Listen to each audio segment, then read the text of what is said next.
How to mark your Google business profile permanently closed. My name is Chris Palmer, and I will walk you through the step-by-step process of permanently closing your Google business profile. And it's really easy when using Chrome. So if you're utilizing Chrome, as you can see in this top right-hand corner, you will see this hamburger menu or 9 dots. What you'll want to do is go ahead and click on this and then click on your Google business profile listing. It looks like this. The manager itself, the logo, identical to this one.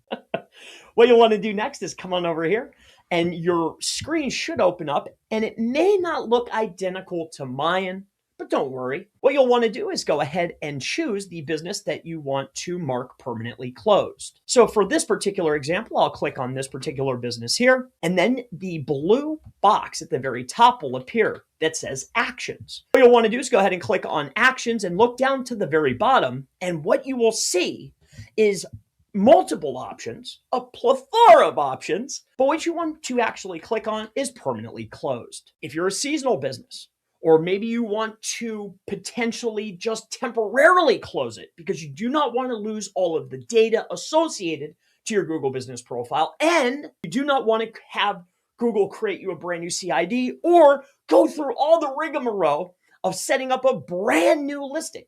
This could be a big hassle for you. So make your decision wisely. If it's permanently closed, by all means, this is how you do it. If you know you're going to open back up, temporarily closed is right above it. My name is Chris Palmer. The resource to find the step-by-step walkthrough on Google Business Profile help is right below. See you in the next video.